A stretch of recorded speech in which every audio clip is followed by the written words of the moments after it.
Y gracias por sintonizar esta edición de El Amor que Vale. Mi nombre es Irving Ravelo. Los viejitos mueren, lo mismo que los bebecitos, adolescentes y jóvenes mueren, ricos y pobres, cultos e incultos, famosos o desconocidos. En la raza, pues negros y blancos, o del color que sean, mueren por miles en todas partes del mundo. El tema del mensaje que escuchará a continuación es ¿cómo sonreír ante la muerte? Vamos a dar paso ahora al doctor Adrián Rogers en la voz del pastor Lenín de Llanón. Por favor, abra la palabra de Dios en el Salmo 23 y veamos el verso 24. Creo que este versículo es el más citado del Salmo 23. Aunque ande en valle de sombras de muerte, no temeré mal alguno, porque tú estarás conmigo. Tu vara y tu cayado me infundirán aliento. Una viejecita había caminado con Jesús por muchos años. Era una santa en el verdadero sentido de la palabra, pero su cuerpo se fue debilitando poco a poco, y esa preciosa vida se estaba desvaneciendo, y terminó postrada en su propio lecho. Sus seres amados estaban a su alrededor, estrujándose las manos y llorando desconsoladamente. Ella los miró con mucha ternura y casi en un suspiro les dijo: lloren, sí deben hacerlo, pero no lloren por mí, porque yo estoy feliz de morir. Hoy quiero hablar de cómo sonreír frente a la muerte. Reconozco que hablar de la muerte no es un asunto muy popular. La gente prefiere hablar de cualquier otra cosa, menos de la muerte. Por todos los medios posibles tratamos de eludir el tema. ¿Sabía que el hombre es la única criatura que sabe que va a morir y trata desesperadamente de olvidarlo? Esa es la razón por los exagerados maquillajes. Si un hombre llega a cierta edad y tiene los suficientes recursos económicos, se compra un carro deportivo. Tratamos de hacer lo que sea para minimizar el hecho de que vamos rumbo a la tumba. Y aún las tumbas son construidas para que sean verdaderos memoriales, impresionantes monumentos o exagerados jardines. ¿Por qué? Porque no nos gusta la idea de la muerte. Pero escúcheme, la muerte es un hecho real y es algo a lo cual no debemos tener temor. Es algo que debemos anticipar. Estoy seguro que David tuvo eso en mente cuando escribió esas palabras en el Salmo 23, verso 4. Habló del valle de sombra de muerte. Y ese valle existe en Palestina. Comienza entre Jerusalén y Belén, más o menos a 680 metros sobre el nivel del mar. Hay un pequeño riachuelo que brota de un lado de la montaña. A veces ese riachuelo se transforma en un río cuyas aguas buscan el nivel del mar. Pero con el paso del tiempo se ha formado un abismo, un cañón rocoso en los montes de Judea. Y el pequeño hilito de agua que empezó arriba en las montañas fluye hasta llegar al nivel del Mar Muerto. Este abismo o cañón es conocido como el Valle de Sombra de Muerte, porque es tan estrecho en algunos lugares que apenas tiene unos 3 metros de ancho. Y aún en los días completamente soleados está cubierto de sombras, y hay oscuras cavernas. En tiempos bíblicos, esas cuevas eran el hábitat de osos, hienas, leopardos y, por supuesto, ladrones y asaltantes. Había lugares muy empinados de donde las ovejas podían caer, y era un lugar tenebroso debido a las grotescas sombras que los cubrían, aun cuando el sol estuviera en su cenit. Pero era un valle muy útil porque durante el invierno, cuando no había mucha hierba, los pastores llevaban a sus ovejas a Jericó y las alimentaban en los verdes pastos que crecían en Jericó, aún durante el invierno. Cuando la primavera llegaba y las colinas de Judea reverdecían y se engalanaban con multicolores flores, los pastores guiaban a sus ovejas por ese valle hacia los montes que estaban cubiertos con abundante y verde hierba. Sin duda todo esto sirvió de inspiración a David cuando escribió el Salmo 23, porque él mismo era un pastor, e indudablemente guió a sus ovejas por ese valle, el valle de sombra de muerte. Y David está diciendo que lo que Jehová era para él lo era para sus ovejas. David había aprendido a sonreír frente a la muerte. Y yo quiero que usted aprenda a hacer lo mismo. Por eso le voy a dar 3 principios que le ayudarán en ese propósito. Primero, la muerte es un hecho real. La declaración de David, aunque ande en valle de sombra de muerte, pone en evidencia no la incertidumbre, sino la realidad de la muerte. Y aunque muchas veces nosotros tratamos de cambiar de tema, la Biblia dice en Hebreos 9:27, está establecido para que los hombres mueran una sola vez. Y después de esto, el juicio. Mi amigo, aquí se está hablando de una cita inevitable. Y en Romanos 5:12 leemos, por tanto, como el pecado entró en el mundo por un hombre, y por el pecado la muerte, así la muerte pasó a todos los hombres por cuanto todos pecaron. La única excepción para que usted no muera físicamente es si Jesús regresa primero. Pero si no es así, ciertamente usted, yo, todos nosotros moriremos. Por lo tanto, nos guste o no, la muerte es una inevitable realidad. Pero no solo es una inevitable realidad, sino que es una realidad incierta. Usted no sabe cuándo va a morir. Yo no sé cuándo voy a morir. David no sabía lo que iba a suceder de un momento a otro. Vivimos nuestra vida no solo un día a la vez, sino un paso a la vez. Y para ser más precisos, vivimos un segundo a la vez. Y aunque haya divinos y clarividentes y estafadores en este campo, nadie, lo repito, absolutamente nadie sabe cuándo va a morir, a menos que sea un criminal sentenciado a la pena capital, y aún eso puede cambiar.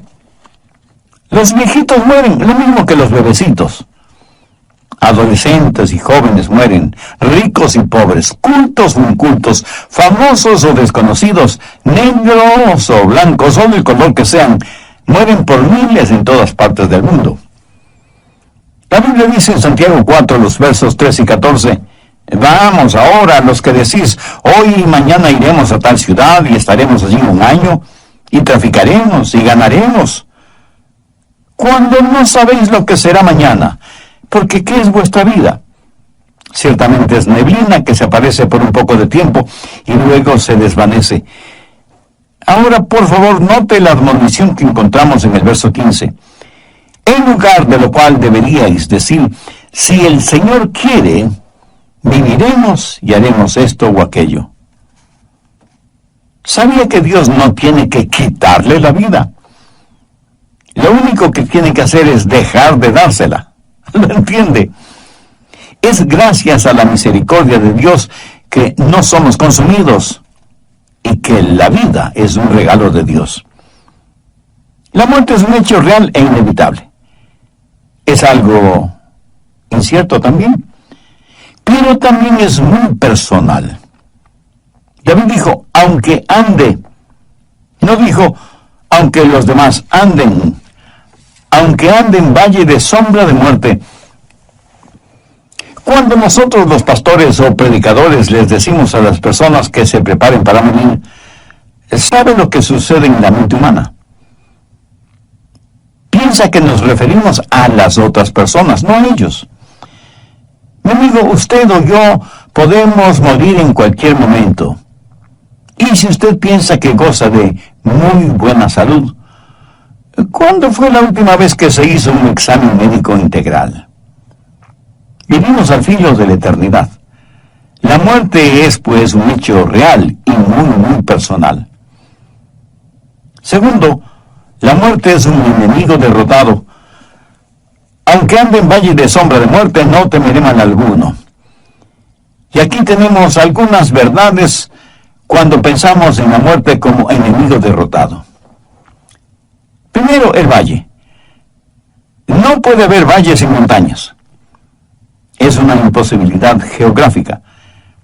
El valle del Salmo 23 está entre dos salmos representativos de montañas. El Salmo 22 tiene que ver con la crucifixión, el Monte Calvario. Y el Salmo 24 tiene que ver con la coronación del Mesías en su segunda venida, o sea, el Monte de Sión. En una montaña, la crucifixión, y en la otra montaña, la coronación. Nosotros estamos viviendo en el valle entre esas dos montañas. Recuerde que el Señor Jesucristo en el Nuevo Testamento está descrito 3 veces como el pastor. Como el buen pastor en Juan 10:11. El buen pastor que dio su vida por sus ovejas en el Monte Calvario. Luego en 1 de Pedro 5:4, Jesús es llamado el príncipe de los pastores, quien nos dará la corona incorruptible de gloria. El buen pastor que murió por nosotros, sus ovejas, el príncipe de los pastores que vendrá otra vez. Y en Hebreos 13, los versos 20 y 21, Jesús es llamado el gran pastor de las ovejas, que quiere decir el pastor que vive para mí. El Dios de paz que resucitó de entre los muertos al Señor Jesucristo, nuestro gran pastor, que conquistó el valle de sombra de muerte. El buen pastor que murió por nosotros, el príncipe de los pastores que vendrá por segunda vez, el gran pastor que vive por nosotros porque venció la muerte, es quien caminó por el valle de sombra de muerte, entre los montes de la crucifixión y de la coronación.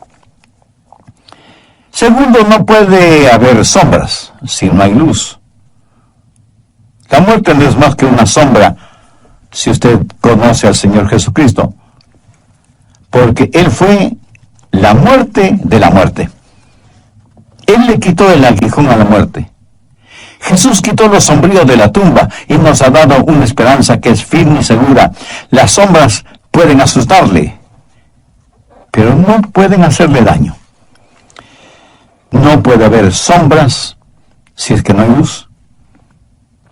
Hubo un gran predicador cuya esposa murió siendo aún muy joven, dejando huérfana a su pequeña hijita y viudo a su esposo. La pequeña niña no entendía lo intrincado de la vida y menos de la muerte. No entendía que Jesús murió por nuestros pecados y todas esas cosas. Días después del entierro de su joven esposa, el pastor y su hijita fueron de compras.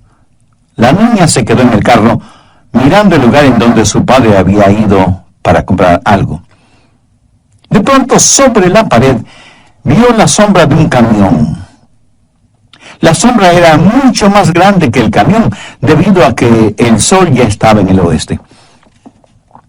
El padre de la niña salió del almacén, vio también la enorme sombra del camión y vio la mirada inquisidora de su hijita y decidió darle una lección objetiva. Le dijo: hija, si pudieras escoger, ¿qué preferirías? ¿Que la sombra del camión esté sobre ti o que el camión te atropelle? Y la niña le contestó: oh papá, eso es fácil. Prefiero que la sombra del camión caiga sobre mí a que el camión me caiga encima. Entonces su padre, abrazándole con mucho amor, le dijo: hijita, estás en lo cierto. Ahora escúchame. Solo la sombra de la muerte cayó sobre tu mamá. El camión, o sea, la muerte, cayó sobre Jesús hace más de 20 siglos. Tremenda lección, ¿no le parece? Jesús le quitó el aguijón a la muerte y victorioso le quitó la tristeza a la tumba. Y no puede haber sombra a menos que haya luz. Permítame compartir con usted algunos versículos muy significativos. Isaías 9:2. El pueblo que andaba en tinieblas vio gran luz. Los que moraban en tierra de sombra de muerte, luz resplandeció sobre ellos. No hay sombra si no hay luz.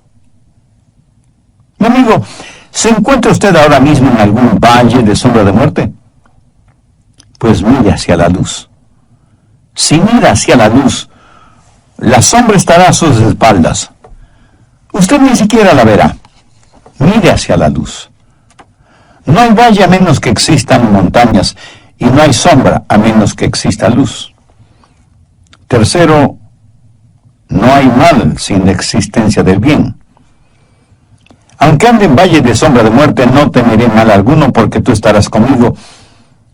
Aquí David está comparando la maldad frente al gran pastor de las ovejas, pero ¿qué es lo que David quiere decir con la frase, tú estarás conmigo? Recuerde cómo comienza el Salmo 23, Jehová es mi pastor.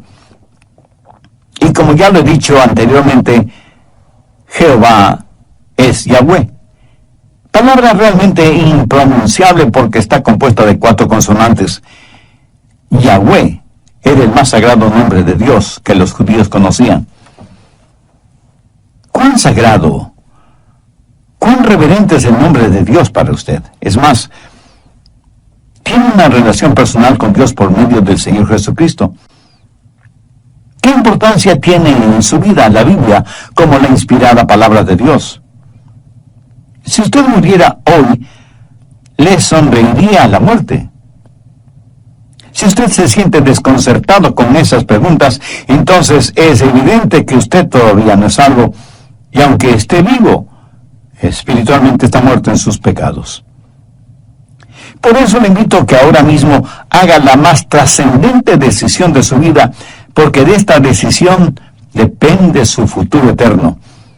Le invito a repetir conmigo la siguiente sencilla oración. Mi oración es para que le sirva de guía. Usted use sus propias palabras, pero dígalas con fe, con sinceridad, depositando toda su confianza en Dios, teniendo la absoluta certeza de que Él le escuchará, porque, como bien lo dijera David, al corazón contrito y humillado, no despreciarás tú, oh Dios. Así que, ore conmigo de la siguiente manera. Querido Dios, confieso que sí tengo temor de morir, sin que mis pecados hayan sido perdonados.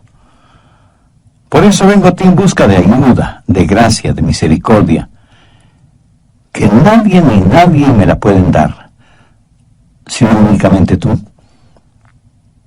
Amado Señor Jesús, sé que tú entregaste tu propia vida en la cruz del Calvario, no para tu beneficio propio, sino para pagar la culpa de mis pecados, para perdonarme. Parte de este mensaje, dije que primero la muerte es un hecho real.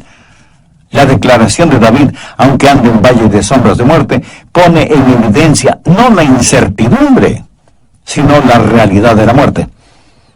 Y aunque muchas veces nosotros tratamos de cambiar de tema, la Biblia dice en Hebreos 9:27, está establecido para que los hombres mueran una sola vez. Y después de esto el juicio. Mi amigo, aquí se habla de una cita inevitable. Y en Romanos 5:12 leemos, por tanto, como el pecado entró en el mundo por un hombre y por el pecado la muerte, así la muerte pasó a todos los hombres por cuanto todos pecaron. La única excepción para que usted no muera físicamente es si Jesús regresa primero. Pero si no es así, ciertamente usted, yo, todos nosotros moriremos. Por lo tanto, nos guste o no, la muerte es una inevitable realidad. Segundo, no puede haber sombras si no hay luz. La muerte no es más que una sombra, si usted conoce al Señor Jesucristo, porque Él fue la muerte de la muerte. Él le quitó el aguijón a la muerte. Jesús quitó lo sombrío de la tumba y nos ha dado una esperanza que es firme y segura. Las sombras solo pueden asustarle, pero no pueden hacerle daño. Tercero, no hay mal sin la existencia del bien. Aunque ande en valle de sombra de muerte, no temeré mal alguno, porque tú estarás conmigo. Aquí David está comparando la maldad frente al gran pastor de las ovejas. Pero ¿qué es lo que David quiere decir con la frase, tú estarás conmigo? Recuerde cómo comienza el Salmo 23, Jehová es mi pastor. Y como ya lo he dicho anteriormente, Jehová es Yahweh, palabra realmente impronunciable porque está compuesta de 4 consonantes. Yahweh era el más sagrado nombre de Dios que los judíos conocían.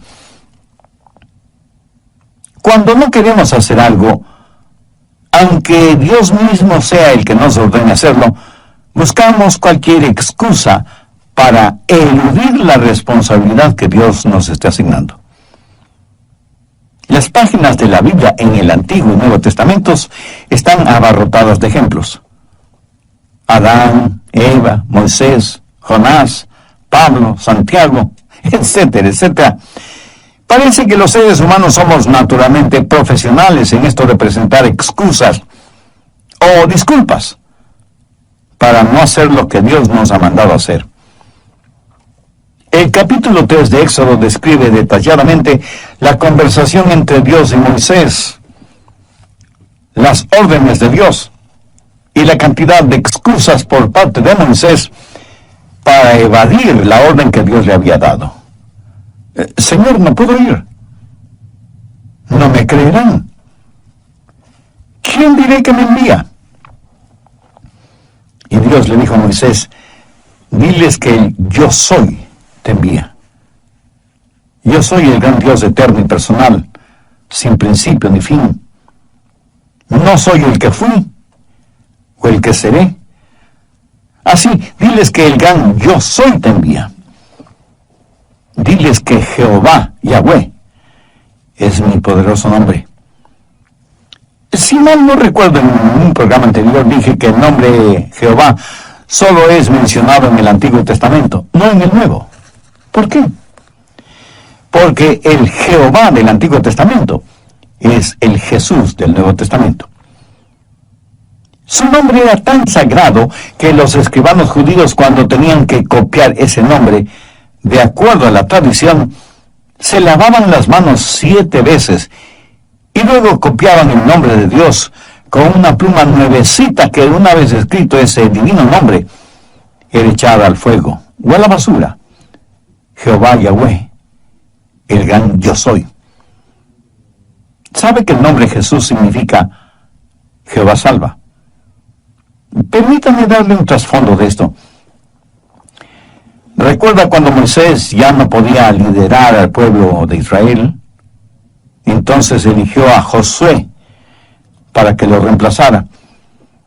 Pero el nombre de Josué no siempre fue Josué, sino Osea. Moisés tomó parte del nombre. ¿Y qué es lo que David está diciendo con todo esto? Que aunque haya maldad alrededor nuestro y andemos en valle de sombra de muerte, tú estarás conmigo. ¿Lo entiende?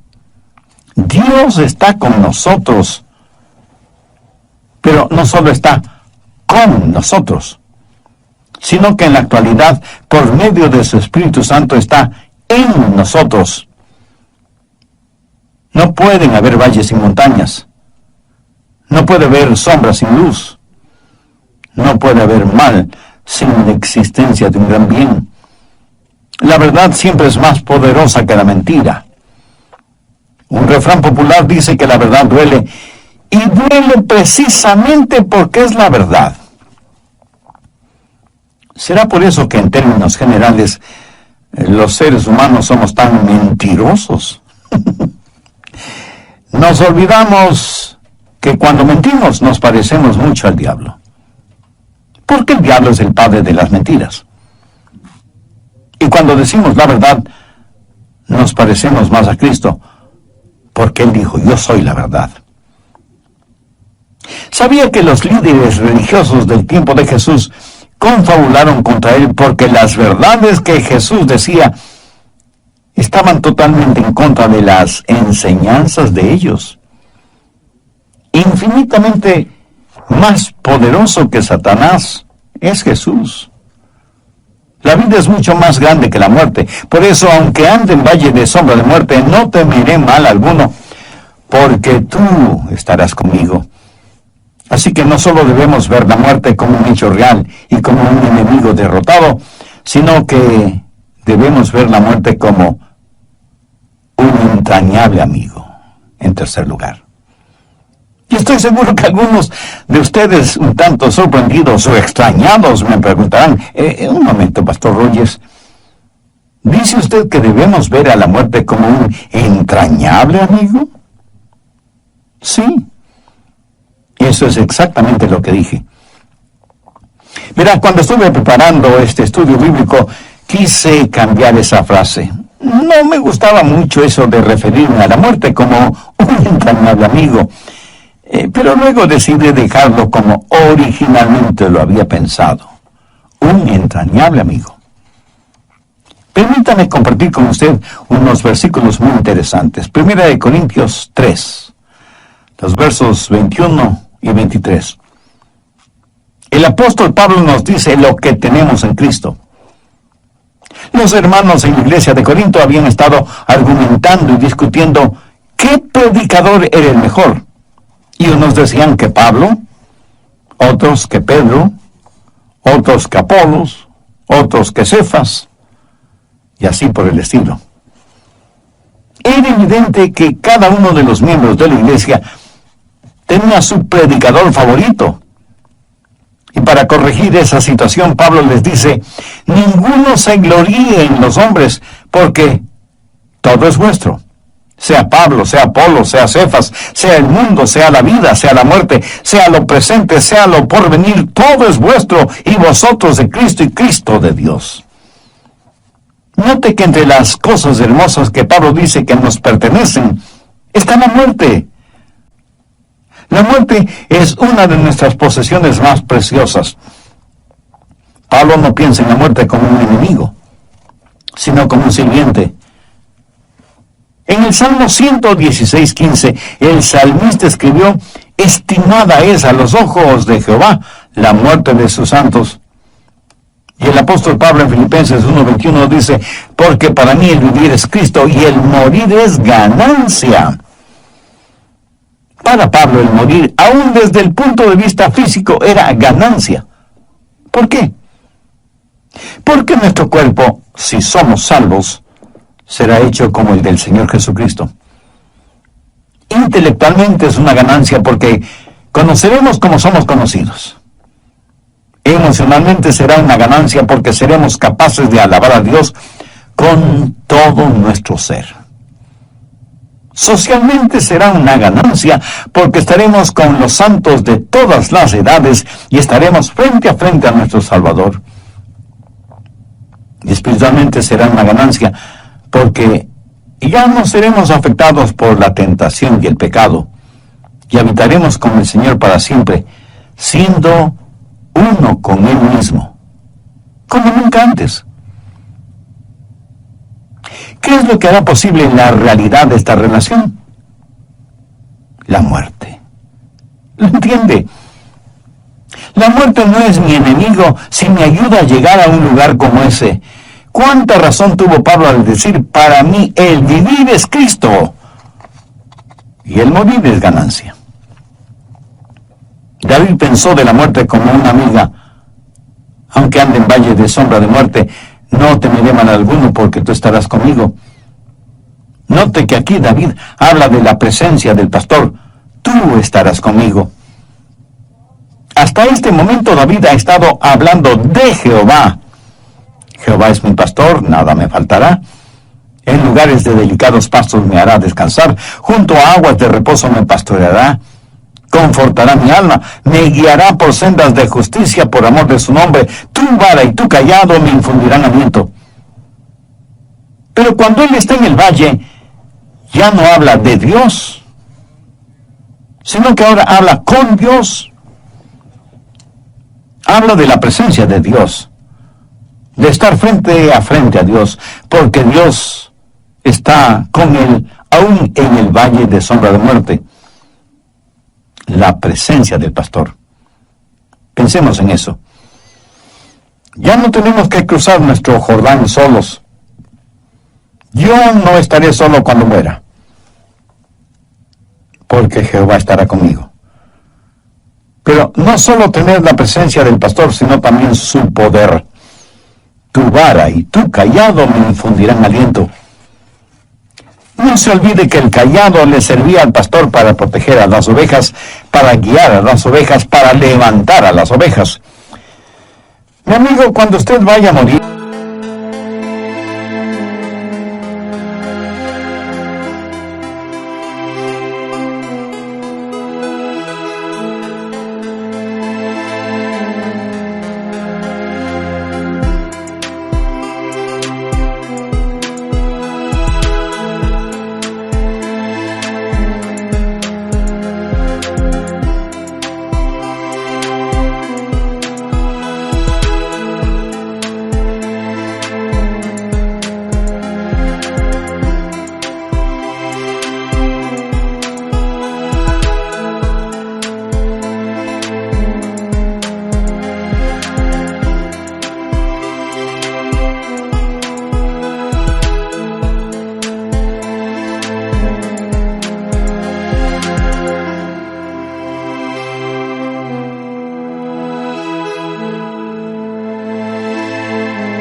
si es un creyente en el Señor Jesucristo, le prometo que Él estará con usted fortaleciéndole.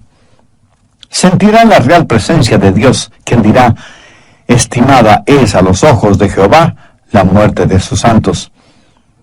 Su vara estará ahí para protegerle de todos los ataques del maligno, y con su cayado Él lo atraerá junto a Él para ambos cruzar el valle de sombra de muerte. Cuando sus pies toquen las heladas aguas del río de la muerte, usted cruzará ese río con alabanzas, no solo en su corazón, sino también en su boca. La presencia y el poder del pastor, el plan y el propósito del pastor le ayudarán a cruzar el valle de sombra de muerte. Pudiera ser que usted ahora mismo esté enfrentando algún problema o dificultad. Recuerde que problemas y dificultades en la vida del creyente solo duran un tiempo y tienen un propósito definido. Los problemas que Dios nos envía tienen un propósito formativo, perfeccionador, y debemos dar gracias a Dios por ellos. Las tentaciones o problemas con que el diablo nos asalta diariamente son maléficos y destructivos, pero también tienen un propósito definido: separarnos de Dios eternamente. David, como pastor que era, sabía muy bien que un pastor nunca abandona sus ovejas ni las guía por lugares peligrosos, y siempre busca los mejores pastos para ellas. Le preguntaron a un hombre: ¿cuál es su versículo favorito? Y el hombre contestó: aquel que dice que Dios me conforta y me guía. Este hombre, sin saberlo, estaba citando parte del contenido del Salmo 23. Hay una hermosa canción religiosa que dice: si Jehová es mi pastor, ¿de qué debo temer? Si estoy protegido por su tierna misericordia, ¿quién o qué puede hacerme daño? Tengo paz celestial, consuelo divino, mientras por fe Él vive en mí y yo vivo en Él. Y sé que no importa lo que me suceda, Jesús hace bien todas las cosas, porque el propósito del pastor es guiarnos con seguridad por entre el valle de sombra de muerte. La Biblia dice en Hebreos 2:15: y librar a todos los que por el temor de la muerte estaban durante toda la vida sujetos a servidumbre. Ahora, escuche atentamente lo que voy a decir. Usted no está listo para vivir hasta que ya no tenga temor de la muerte. Y usted, honestamente preocupado, me dirá: pero pastor, yo aún tengo pecados y por supuesto que tengo temor a morir. Gracias por su sinceridad, mi amigo. Ahora, permítame decirle qué debe hacer.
con sus pecados. Ponga su fe en donde Dios puso sus pecados, o sea, en Jesús.